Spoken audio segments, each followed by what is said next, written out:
In 1981, tales began to grow and grow about this Brazilian kid who was dominating the Formula Ford season. People covering that series were sort of starting to say this kid really is something special. And Senna challenging for that second place, and he's taken it. A magnificent bit of driving by Senna, who's now in second place. There was something otherworldly about him, not just in his driving, but in his voice, in his manner, in his whole being. He was a remarkably relentless character, probably more so than any other racing driver I've ever come across. This certainly made him the driver he was to a great degree, and I think it was maybe his greatest strength, but in one way, also perhaps a weakness. It will have pleased him more than anything else, I think, that he's beaten his arch-rival Alan Prost. The Senna-Prost rivalry was like no other I've ever known. There were suggestions of a feud between Damon Hill and Michael Schumacher. Nothing comes close to how Senna and Prost were. The problem with them was not that they were so different, but in fact they were so alike, fundamentally. They were very different in the way they went about their racing. You watch Prost in a Formula One car and you would believe you could do it yourself. You watch Senna in the same car and you absolutely knew, you couldn't.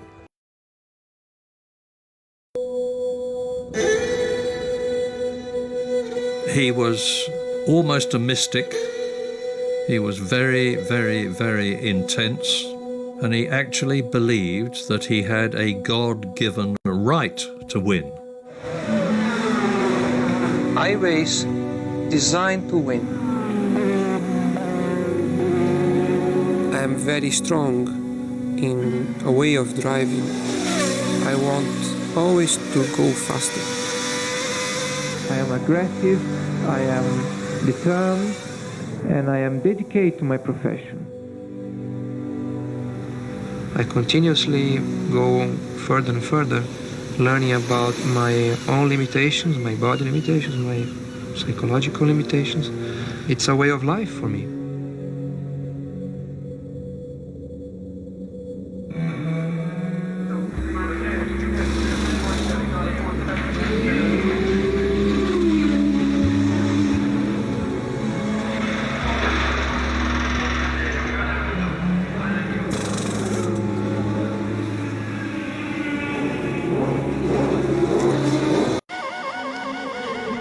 Fórmula 1 tem uma exigência absurda.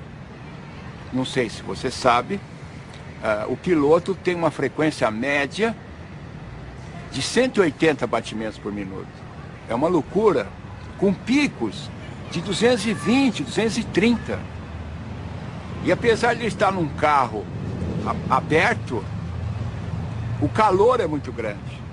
Então a exigência do piloto é completamente diferente de qualquer esporte. É muito estressante.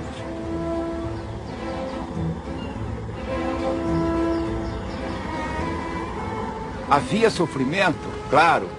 Trabalhávamos a 1h da tarde, que é horário de verão, para pegar o maior calor. Porque para o Ayrton interessava, lá na Fórmula 1, quando a competição era extremamente desgastante. Quanto pior, melhor. Por quê? Porque ele estava muito mais preparado do que as outras pessoas, do que os outros pilotos, que na época não se dedicavam ao trabalho com o corpo, com a mente, com as emoções, com o espírito. Por isso, ele se tornou imbatível. Eu lembro quando começamos com a meditação, ele tinha uma dificuldade muito grande de não pensar. Tinha assim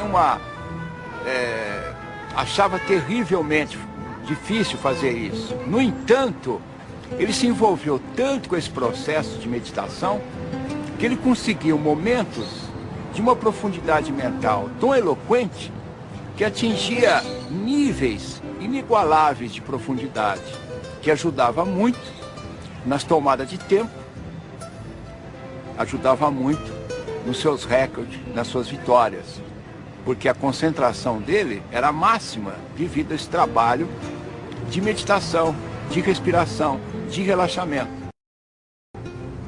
Monaco was a special place for Senna. He shot to fame by nearly winning the race in his debut season and would go on to take victory in the Principality a record 6 times. On his first outing in a McLaren, however, Prost thought he had him on the ropes.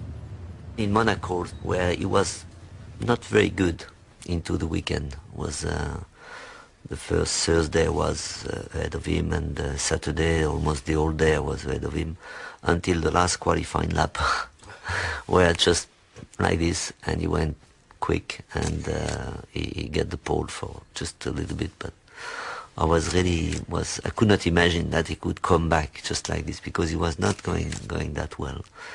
And he said in a press conference that he went outside the car and he looked at the car, how the car was behaving on the track, and then realizing what he was doing wrong and what was wrong, came back in the car and drove at the perfection, in a perfect lap. For me, it was very difficult to hear that. In fact, it looks like everybody needed a guy like that. He was different. I was too boring, and he was different.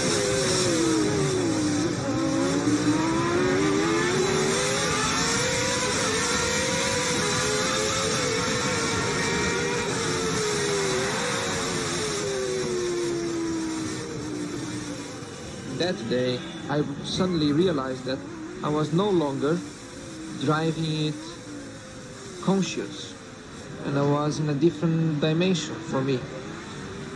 The circuit for me was a tunnel, which I was just going, and I realized I was well beyond my conscious understanding.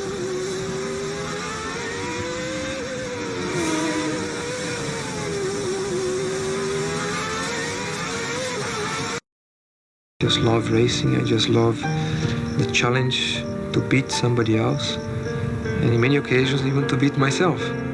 The main thing is to be yourself, because it's basically learning about yourself.